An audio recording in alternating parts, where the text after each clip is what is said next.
cannot choose where our calling takes us, only whether or not to answer.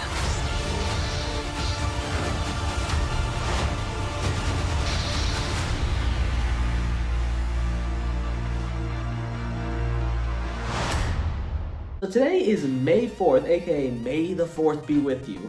And everyone likes to get into a Star Wars mood now, especially me. And last year on May 4th, I released a video where I ranked the episodes from Star Wars Visions Volume 1. And I said in that video that I would try to follow up on it soon, depending on how well it did. And it did not do well at all. That video like bombed so hard. It got like 6 views at launch. And now, at the time I'm recording this video, it has 8 views.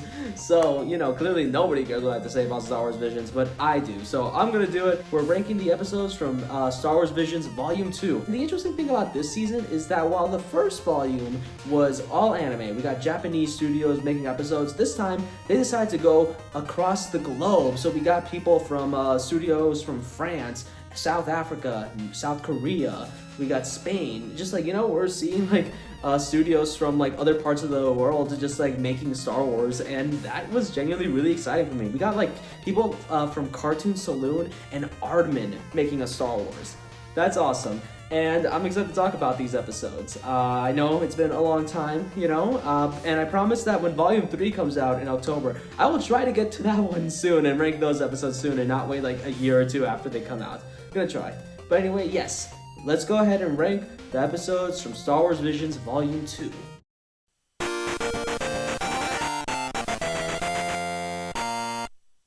The first episode we got here is The Pit at number 9. It is directed by Leandre Thomas and Justin Ridge. And the cool thing about this episode is that it's actually a joint production with Lucasfilm and Japanese studio, I believe, called the D-Art Shitagio. I don't know if I'm saying that correctly. Basically, for any name that I'm like confidently sure I did not say correctly, I'm gonna put it up on screen.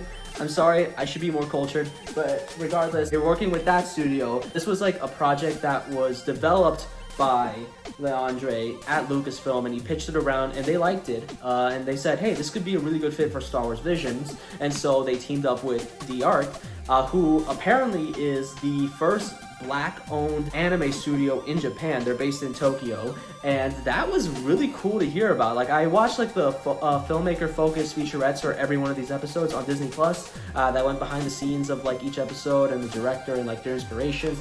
And the one for this one I thought was especially really cool, and it made me like want to do a bit more research on like this studio, who are known for not a lot of things that I could find that I think would interest a lot of people. They just helped with animation for shows like JoJo's Bizarre Adventure, One Piece, and they also did some work for music videos, like one for Ice Spice that was done for Spotify, I believe. This episode is essentially one of their first big projects, I believe, and you know, I think they did a pretty good job. While it is like at number 9, so the bottom spot of this list, I still think there's a lot of good stuff in this one. I like the story that they had here about these people who are considered, I guess, lower class than everyone else because they just mine in this giant pit and they're essentially trapped there by the Empire, and like the people who use like the kyber crystals, the things that they mine, are unaware of all this stuff happening here. And so one guy, voiced by Daveed Diggs in like the English dub that I listen to, escapes, and he tries to convince the other people to help them, but the Empire kind of, you know, shut him up. But that act that he did inspired the people in the pit to speak up, and then they get the other people to come down and help them.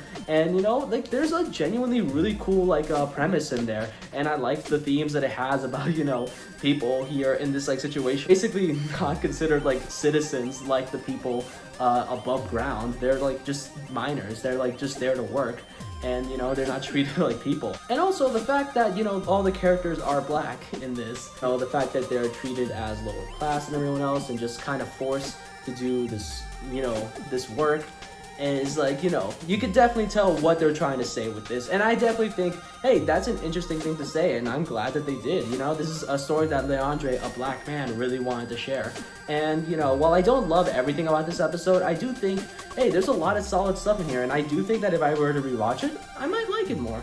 But the reason that I have it at this lower spot is just that I feel like very much like The Elder, the episode that I placed in last place when I did the Volume 1 ranking. I just feel like there's good stuff in here, but I feel like they could have explored it just a bit more. Like, for example, like, don't get me wrong, I am sad that these people are in a pit, like they're in a hole in the ground. Like, if I was just walking around and I saw people in a giant pit, I'd be like, hey, are you guys okay? Do you need help? But like when I'm following the story and I see their struggles and everything, I kind of want to know a little bit more about them. Like I want to know about these characters, like their individual personalities, and I don't know, I feel like that would get me to like really care on a more emotional level, as opposed to just like, hey, I feel bad that, like, I would be sad if anyone was in a pit, but like I want to be sad that these specific people are in a pit. The way it ends, like with the people coming in to help them, I just feel like it felt a little anticlimactic. Like, I don't know, like I like the part where they're all like saying follow the light, follow the light. They're all chanting it to get like the people to come like help them. But like the Empire kind of barely do anything. It seems like the people just kind of like pass the stormtroopers very easily. They're just like holding their guns like stop right there, and then they just kind of like pass right through them. I feel like the Empire should have had like a bigger fight with them or something, but like, I don't know, that just felt kind of like, oh, that's how that ends? I don't know. But, still, I do think there's a lot of good stuff in this episode. I think it's very solid. I think that Andre Thomas should definitely continue telling stories, and hopefully he can improve as time goes on. And I hope DR continues making really cool stuff as well, because, like, hey, that's really awesome. They're the first Black-owned anime studio in Japan, and I hope they get big projects in the future, Yeah, that's all I gotta say. It introduced me to some cool people, a cool studio, and while this episode, isn't perfect, it's still very solid. But the other ones that we're talking about, I do like a bit more, personally.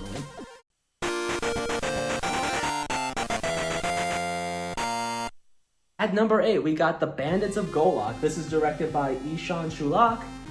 It is from 88 Pictures, which is based in India, and they have worked on such projects as Gremlins, Secret of the Mogwai, the Troll Hunter series on Netflix, and even the movie Smallfoot. This episode kind of follows like this brother and sister in like the Star Wars world. They're being like chased after the Empire, and the sister, who's like younger than the brother, by the way, has the Force. She could use the Force. It's just like playing around with the Force, but like the brothers are like, don't do that, you're gonna get us in trouble.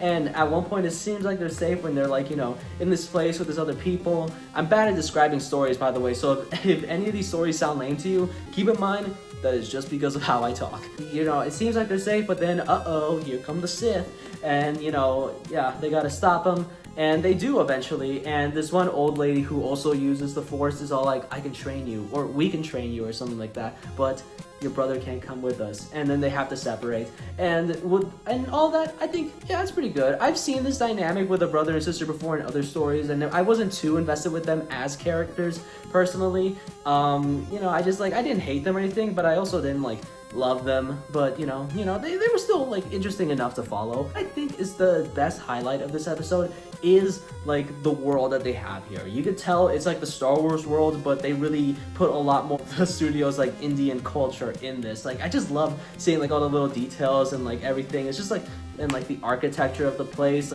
the clothing people wear, and just how much of Indian culture they put into Star Wars iconography. It's honestly really cool.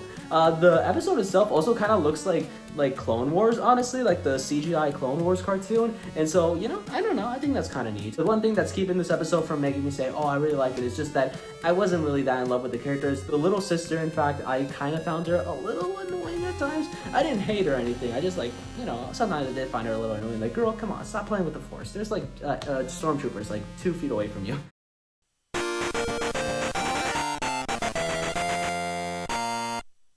Number 7 is I Am Your Mother. This one is directed by Magdalena Osinska. I'm bad at names. And this episode comes from Aardman. That's right, all the way from the UK, baby. Wicked, innit? Cheerio! And Aardman, come on, you know who Aardman is. Best known for Wallace and Gromit, Chicken Run, Shaun the Sheep, and a bunch of other movies. You know Aardman. I don't need to tell you who they are. And the fact that they're doing a Star Wars is so interesting, honestly. And this episode, while, nothing incredible, I still had a ton of fun with. I like the character designs that they have in here. It definitely has, that Aardman style mixed with, the the Star Wars aliens, and the stop motion itself is pretty good. There's some fun moments, and the dynamic between like this daughter who just wants to prove to the other people, especially like the bully, that she's a good pilot, and her being embarrassed by her mother, who's just kind of like, hey, she's kind of just rocking out, doing her own thing, but she can be, kind of embarrassing. We've seen that dynamic before with a child being embarrassed by their goofy parents. But here it's done pretty well, honestly. And hearing the filmmakers focus that was inspired by like some relationships that some of the crew members had with their parents, or feel like they're going to have with their own kid, I think it's just that's interesting. I think it's cute. That's cute. And honestly, that's the best way I can describe this one. It's just really cute. It's pretty charming. I do feel like it would have been more fun if they added more of that Aardman energy. Like, it doesn't have the same like snappy wittiness that I feel Wallace and Gromit or like Chicken Run have, but for what it is, I think it's still pretty fun. And again, it's Aardman doing a Star Wars. That's just wild. I think Aardman should like do every franchise ever. Like, can you imagine like Aardman does Marvel, Aardman does like DC, Aardman does Mission Impossible. Just, Aardman should just do everything.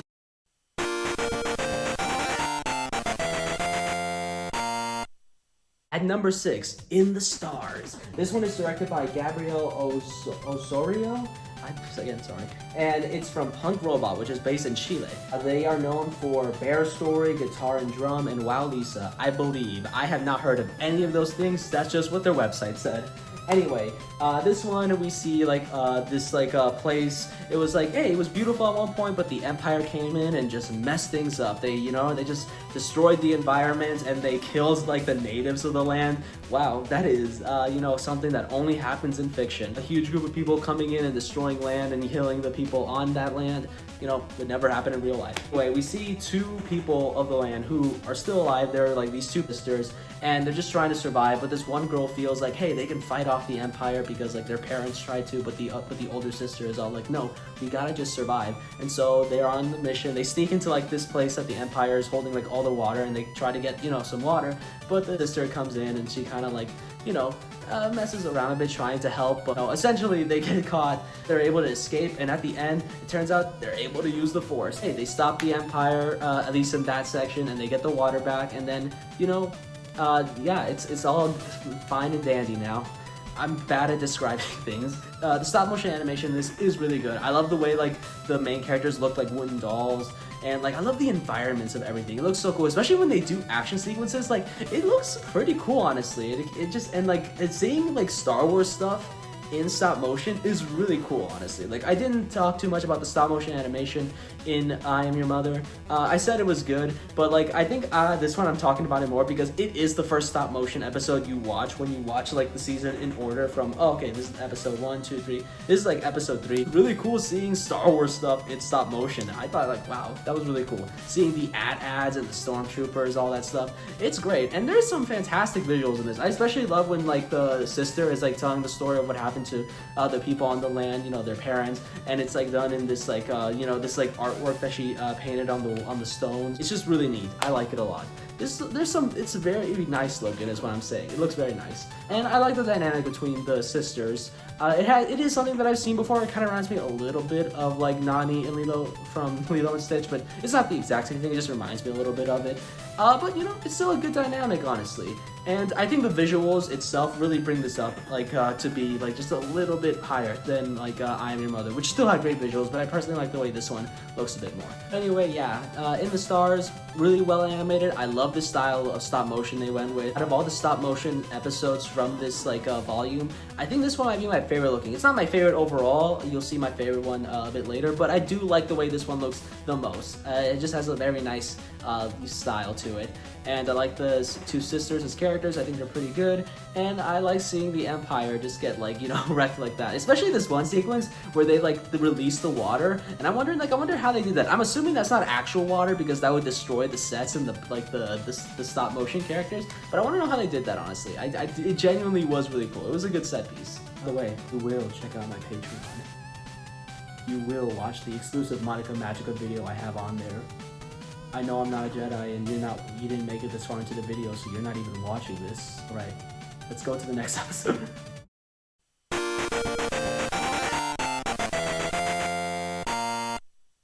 number 6, we got Our Song, my favorite stop motion episode from Volume 2. It is directed by Nadia Doris and Daniel Clark, and it is from Triggerfish, who are based in South Africa, and they're best known for work such as Kumba, Kia and the Kimoja Heroes, and Super Team 4.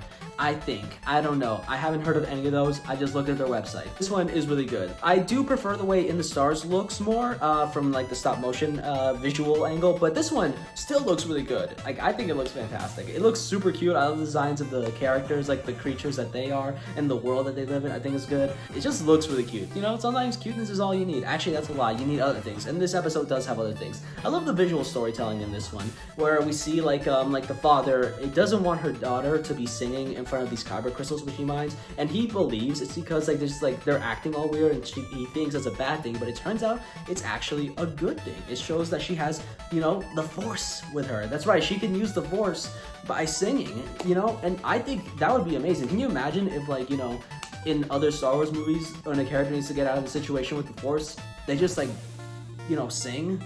They just like, you know, just rock out. I think that'd be great. Like Cynthia Erivo voices Jedi in this episode, and she's Elphaba in Wicked. Wouldn't it be funny if a way she got out of like a huge like crowd of stormtroopers is just by like belting out, like, you know, like the way Elphaba would in Wicked at the end of Defying Gravity?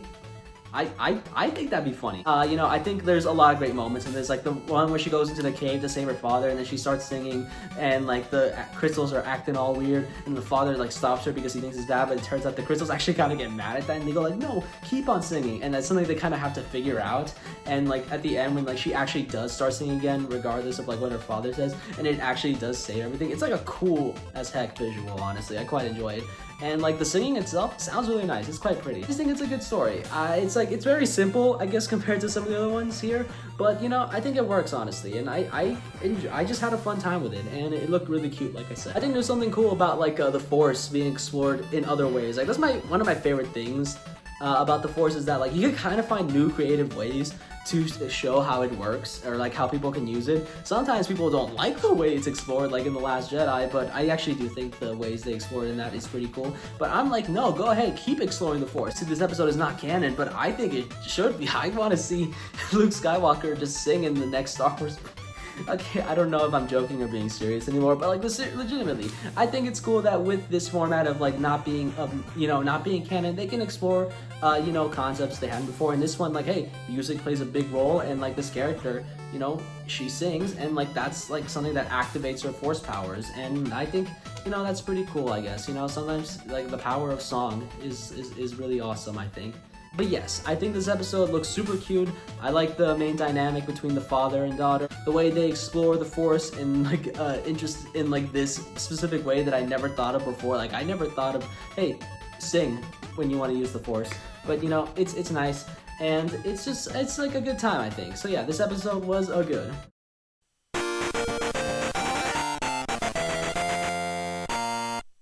Number 4, we got Journey to the Dark Head, directed by Hyung Joon Park, I hope I said that right, and it is from Studio Mir, based in South Korea, and they are known for animating on shows like The Legend of Korra, My Adventures with Superman, and X-Men 97, and I think they did a really good job with this. This episode looks really good, honestly, and it kind of made me think, it'd be kind of cool to get an animated Star Wars movie like this. Like some sort of like anime-esque Star Wars movie. And like there's even one scene or one moment in this episode that kind of looked like Your Name, like this one moment from Your Name. And like it made me go like, man, yeah, an animated Star Wars movie like this would be awesome. I think we should get that. Like there was that animated Lord of the Rings movie like last year. I mean, I heard it wasn't good, but like, you know, still, it'd be great to get a movie that looks like this. I mean, I guess we have gone an animated Star Wars movie before with the Clone Wars movie, and it wasn't good. But like, you know, sometimes you gotta keep trying to get something good. And I think, hey, you know, a Star Wars movie like this would be cool. The episode itself, it explores this like mechanic and this Jedi who are trying to like just cut off the head of this one statue. There's these two statues. Oh my God, I'm gonna hate how I describe this. There's these two statues. this woman, the mechanic, thinks that one represents good and one represents evil, and they want to cut off the head of, like, I believe the evil one. And like the Jedi is there to accompany them, but at the same time, there's this Sith who's like trying to stop them and like convince like the Jedi to join him, and they have that fight while she's trying to cut off the head. And you know, it's like essentially like this woman who like sees that a prophecy is gonna happen, and she kind of wants to stop it before it does. She's essentially someone who comes to the like Jedi to tell them about like prophecies, and she's all like, nah, I'm gonna try to stop them. I guess it doesn't go according to plan, but hey, the two become friends. I got invested in the story, and I kind of wish that this was a bit longer, which is why I probably thought I wanted this like to be a movie. In reality, it probably doesn't need to be a movie. It could be like a mini series. It's kind of like what I said about The Ninth Jedi when I ranked the Volume 1 episodes, where I'm like, that feels like a good pilot for what would be a pretty darn good like Star Wars anime. That's kind of what I feel about this one. This feels like, hey, it could be like, it could lead to a good series with these two characters. And you know, I liked the few moments of like banter, like when they're like not getting along at first, but then when they go through like the experience of like, hey, trying to do this mission while like also fighting off this like Sith, and her realizing, oh my god, wait, this might have been the prophecy, because she remembers like this old painting that she saw. I'm bad at describing, like I said. It's a lot cooler when you actually watch the episode, I swear. But like, you know, I was getting really into it, honestly. And like by the time it was over and we see like, hey, they're becoming a bit more chummy with one another, I'm like, oh man, I kind of want to see more of those two. I think they're pretty great. So yeah, Journey to the Dark Head is good. I kind of hope it gets like a follow-up, if I'm being honest. Ninth Jedi is getting a follow-up apparently. Next year it's going to get like a mini-series, and it's also going to get a sequel episode, I believe, in the upcoming Volume 3 for Star Wars Vision. So hey, you know, maybe like this one could too? I don't know.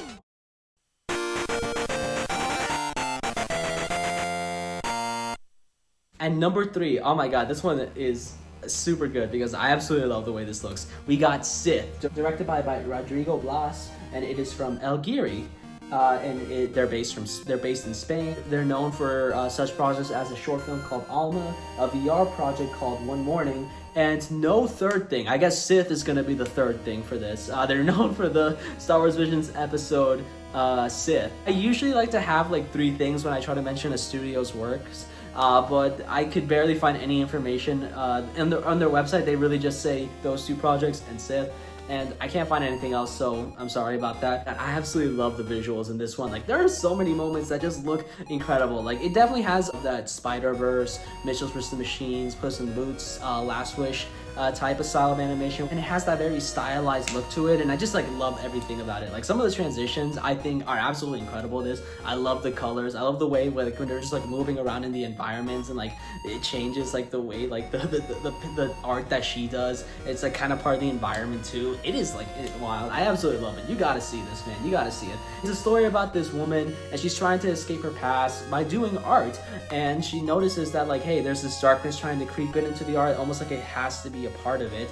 I wonder if that's a metaphor for something. I don't know. But then like these people that she knew of before, especially like her Sith master, comes in and try to get her back into their side. But like, you know, she has to fight them, and then at the end she kind of has to accept, hey, that was her past, but she can move on from it, and she defeats them. And you know, I just think there's something really cool about that. They explore the story about like how art is kind of the thing that she tries to use to like escape her past, but at the end, like, you know, she realizes, hey, she kind of has to accept her past, but knows she doesn't have to be defined by it. She can like still move forward, and like showing that through the art, I think is really cool. And like, I don't know, there's something really interesting about a story about a person who had a not so great past and trying to use art to like, you know, as like a form of therapy for that. Whether it starts like kind of trying to like only focus on it, to realizing it's kind of an expression of herself too.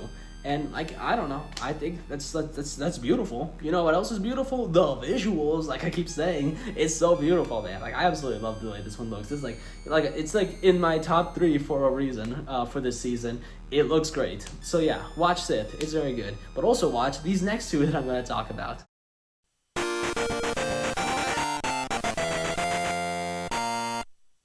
The Spy Dancer. This one is directed by Julian Chang, and it is from Studio La Cachette. It's from France, and they are known for animating on things like Sucker of Souls, that Love, Death, and Robots episode, and some Genndy Tartakovsky shows like Primal and Unicorn Warriors Eternal. And yeah, this one definitely has that unique style to it that you see from those three things. And I honestly love the way this looks. Like, I really like the way they draw the stormtroopers in this. I don't know what it is. I really like it. And this one, like, just like really surprised me with how good it was. Like, I was going in like, oh yeah, it's gonna have some really nice visuals, some good dancing, you know, right? It's gonna, you know, I bet it's gonna look great and I'm gonna enjoy it. And I did enjoy it and it did look great. But I'm also surprised by just how emotionally invested I become in this. Like, it takes place like in this like little like performance place where this one lady is like a spy kind of trying to take down the Empire, but like they're also performing for them, and that's kind of part of the plan. But things go wrong when, you know, they realize that the person that's kind of in charge at, you know, of that group of like stormtroopers with them is like her son. And so now she feels like this conflictedness, and like the way they interact with each other, like she feels like she lost him, but still kind of tries to hold on to their relationship and try to like get him back to the, you know, to the good side. And like him kind of contemplating all that, like, it's like honestly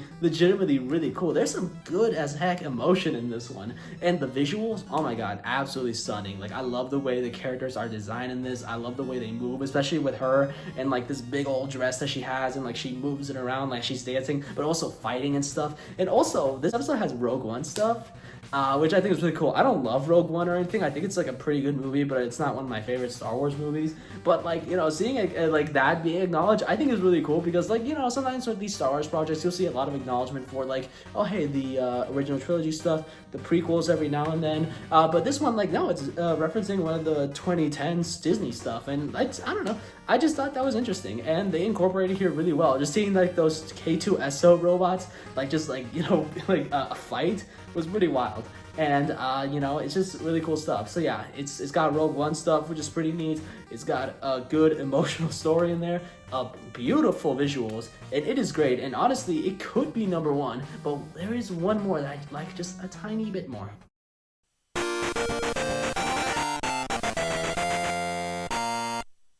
At number one, we got Screecher's Reach, directed by Paul Young, and it is from the legendary studio Cartoon Saloon, based in Ireland, and they are known for movies such as The Secret of Kells, Song of the Sea, and Wolfwalkers.